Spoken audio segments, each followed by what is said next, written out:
States of Mind. Essay by Edmund Kelly.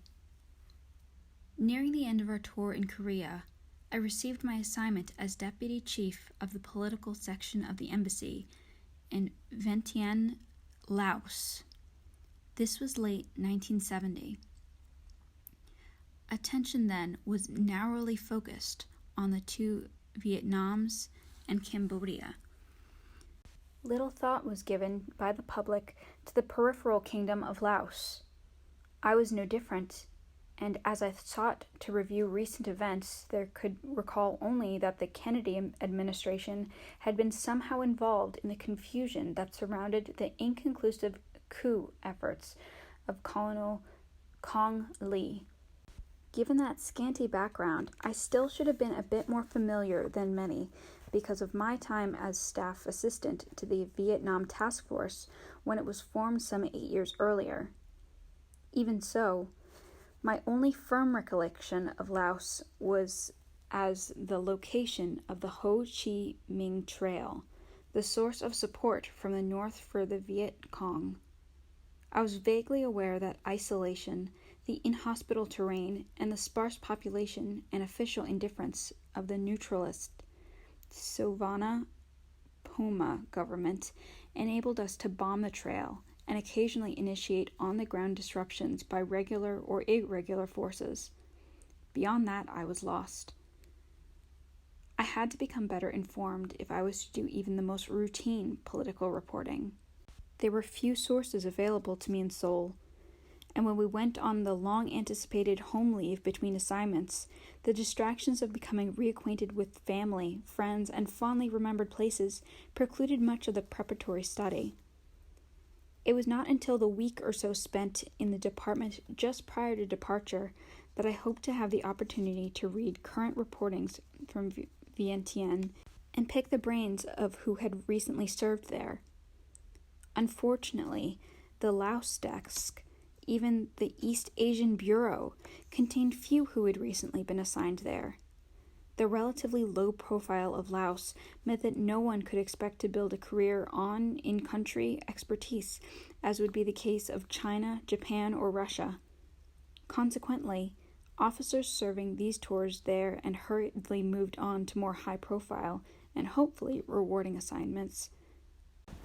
Moreover, I soon found my research time was absorbed by the demands of such mundane requirements, such as purchasing a car and arranging for its shipment, inoculations, visas, packing and shipping of the severely limited immediate necessities allowed as air freight that would sustain us until our household effects arrived from Seoul.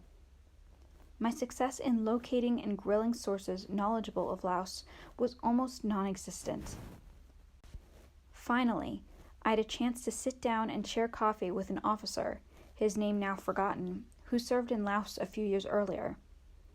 Our somewhat hurried exchange resulted in little transfer of useful data. It did, however, leave me with assumption that, while memorable, seemingly of little utility. As we parted, he advised, "You've got to remember that Laos is not a country. It is a state of mind." It took only a short time after arrival to begin to understand the validity of his comment. Some grounds were immediate, such as finding ourselves hurrying Sean out to the lawn of our temporarily assigned house so that he could see elephants being driven down the street. Others only sank in more gradually. Bitter fighting took place in the mountains only tens of miles from Vientiane. At the same time, this small capital contained in close proximity significant embassies of the U.S., the U.K., France, China, the Soviet Union, North Vietnam, and a delegation of Pathet Lao. The city itself was probably the safest place in Southeast Asia at the time. No one, of whatever persuasion, wanted a dangerous incident that could upset the delicate balance that existed. The unreal atmosphere of Vientiane only reflected the situation of the country as a whole. Officially neutralized by agreements reached at Geneva following the French withdrawal, Most of the country was a bloodied battlefield. In addition to occupying the easternmost portions, which were the site of the Ho Chi Minh Trail, the North Vietnamese supplied and joined the communist Pathet Lao in their effort to dominate the northern mountains and push into the Mekong Valley, on their way to control the government in Vientiane. For our part, the U.S. bombed the trail, recruited and supported the Hmong or Mayo hill tribesmen in their resistance, engaged Thai irregular forces to join the resistance, all while organizing and coordinating these efforts from expanding military bases in northern Thailand. The Chinese, meanwhile, reacting to these disturbing events on their southern border, had begun building a road into northern Laos and hinting at plans to reabsorb territory rightfully theirs. What gave these events their surreal character was that not one of the parties involved ever acknowledged their substantive roles. The various governmental spokesmen assured that none existed. The Chinese knew of no road. The North Vietnamese did not venture beyond their borders. The Pathet Lao were indigenous patriots beholden to no outsiders. The Thai had no involvement of any kind, and the U.S. was engaged only in providing relief to the innocent victims and refugees from a conflict imposed on them. By 1972, I had become adept at reconciling these versions of reality while keeping them separate in my mind and drawing on each as the situation required. As an example, I was then making periodic trips from Vientiane, site of the political government of the Prime Minister Suvarna Phumma, to the royal capital of Luang Prabang, where King Savan Vatana reigned, at least symbolically. It seemed to me that Kitty and Sean, then 6, might enjoy the contrast, and I decided to take them with me on one such visit. I did so, and we stayed for a few days of business and pleasant sightseeing with the junior political officer resident there. When it was time to return, he drove us to the airport and we boarded our plane. For the average traveler, that sentence might conjure up depressing pictures of interminable lines, no certain luggage disposal, and assigned seating relieved finally by the concerned, eager to please stewardesses. Such images bore little resemblance to the reality of our flight. The U.S. rule at the time required members of the U.S. mission to have mobility over the entire country. Ostensibly, this was to enable us to support crowds of refugees, mostly anti-Vietnamese Hmong, driven out of the eastern part of the country away from the trail. And although it did so, the more important value was that it enabled us to support the Hmong and Thai irregulars in their efforts to defend against incursions of the North Vietnamese Army, the NVA. This support, of course, could not be provided by the uniformed U.S. military, whose presence was precluded by the terms of the Geneva Convention. Rather, it was mostly provided by civilian CIA paramilitary units. To accomplish this, the U.S. aid mission contracted the Continental Air Service International and Air America to provide small cargo and light STOL, short takeoff and landing, aircraft capable of delivering food and supplies by airdrop or landing at remote primitive strips that consisted simply of a few hundred feet of level ground, often on a narrow ridge lane. These craft conducted similar operations for the CIA that to outsiders included many, like myself, who were not directly involved, were often indistinguishable from routine refugee support. We in the embassy staff were free to use these crafts as a sort of taxi service that could take us throughout the country. We simply called and asked when they had a plane going to Savannakhet, Parse, or Ban Hui Sai, and then showed up to board at the anticipated departure time. Given the intense activity, waits were never more than a day or so. And that was how we started our return to Vientiane on this particular trip. We arrived at the airport and found that we would be traveling on a C-46, returning empty. C-46s were small, twin-engine cargo planes which had gained fame in World War II, supplying the Chiang Kai-shek's national forces from Burma and India by crossing the hump of the Himalayas.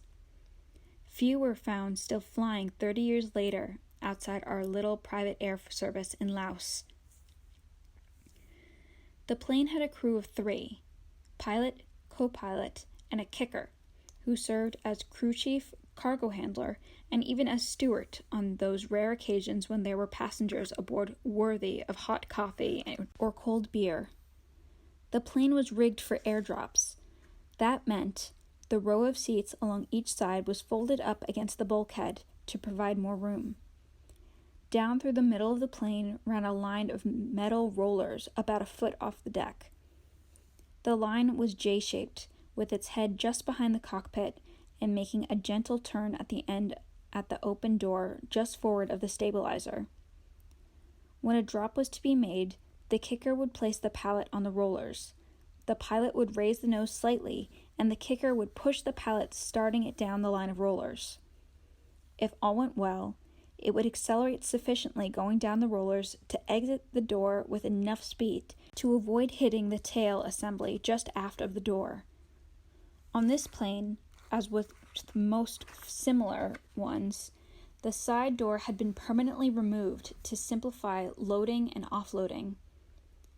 We pulled down 3 seats, stowed our meager luggage, strapped ourselves in, and delighted in the wide-eyed interest Sean took in all the activity around him. Already jaded by long trips on conventional airlines, he clearly saw this as something very different. This absorption did not last much beyond takeoff, however. All parents are familiar with the inability of that age to endure long repetition or uneventfulness. Are we there yet? The novelty of our situation did not detract from his need to be doing something.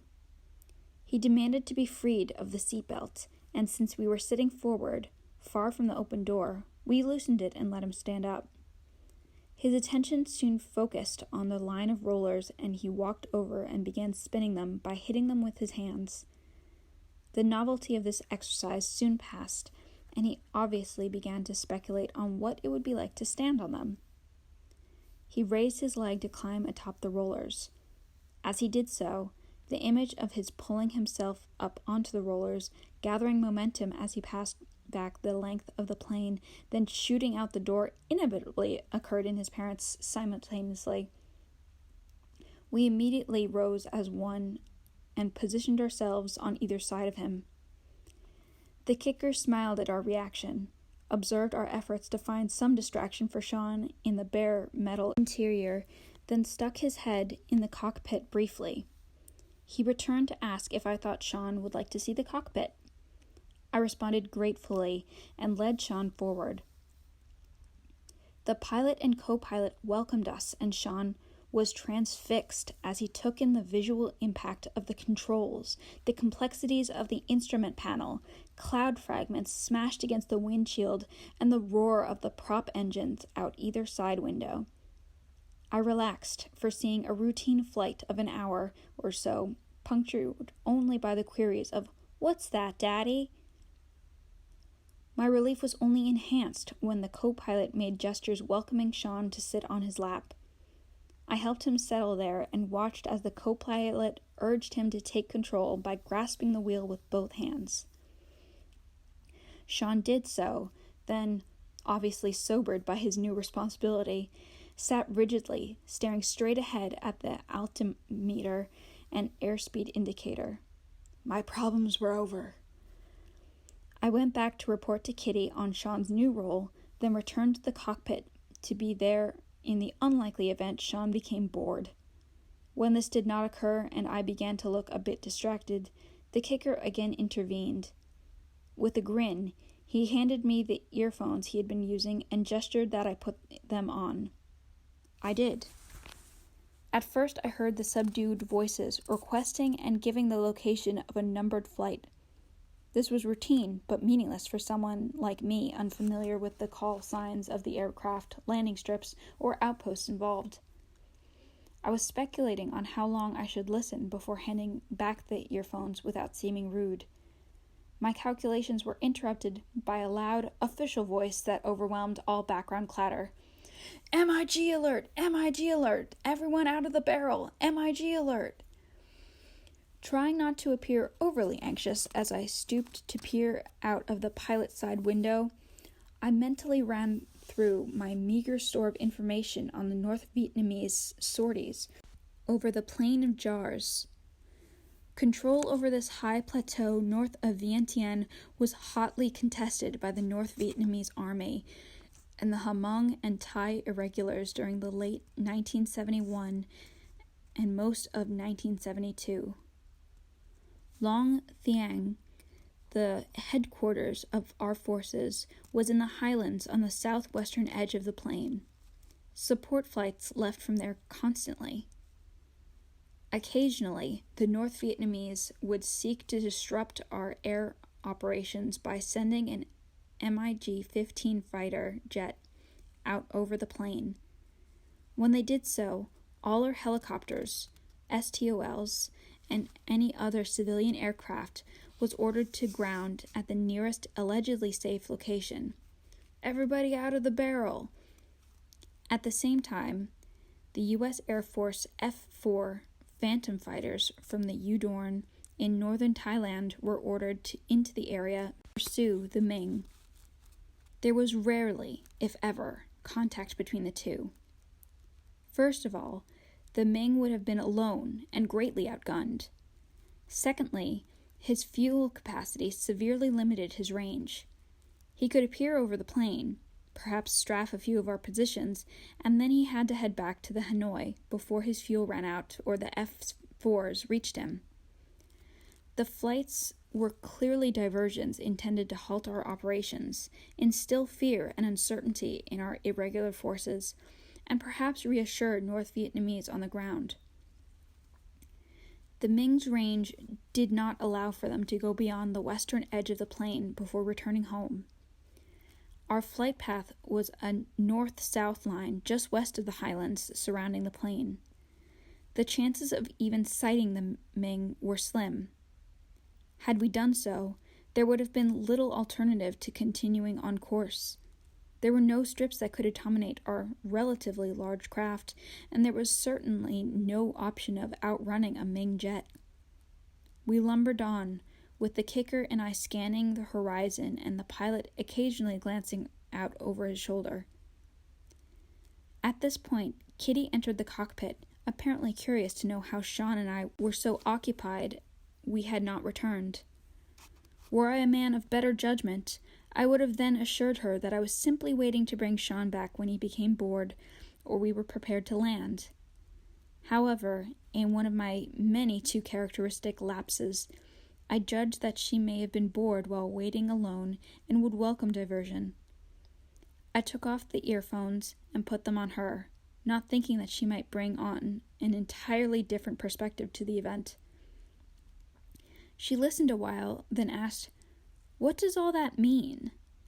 I said there is a North Vietnamese Ming over the plain and aircraft that can have been ordered to land. She joined me at the window and demanded to know, "Where?" I responded as accurately as possible, "Over there somewhere," and made a sweeping gesture with my arm. It was not the first, nor the last of my responses over the years that she seemed to find inadequate, but it seemed especially so to her at this time. She pressed against the glass and searched the sky while clutching my arm tightly. "Are we going to land?" she asked. "We can't," I responded. "We'll just continue on. Anyway, he's not likely to come this far." Her look spoke volumes on her confidence in this reassurance, and more basically on my judgment in general. She returned to the window. I looked over at Sean, who continued to grasp the wheel, staring fixedly through the altimeter and compass to assure he did not deviate from the flight plan. Perhaps hoping to achieve a more positive perspective, I tried to recall articles I had read on the importance of family members being involved in joint ventures and the joys of reliving these shared experiences. I tried to picture Kitty sometime in the future beginning such a recollection. Remember that wonderful flight from Luang Prabang, one we all... Fortunately, the pilot soon announced that we were approaching Vientiane and they would have to begin preparations for landing. Sean reluctantly agreed to turn over control and we returned to our seats. Later that night, I read to Sean after he was in bed. It was a scary story, and I was concerned his sleep might be disturbed by the dramatic accounts of castles and dragons that we had just shared. But as I watched his regular, deep breathing, I thought to myself, nah, he's a bright kid. He's not likely to confuse a mythical kingdom whose heavens are full of fire-breathing threats with the secure, mundane world that he lives in. I turned out the light.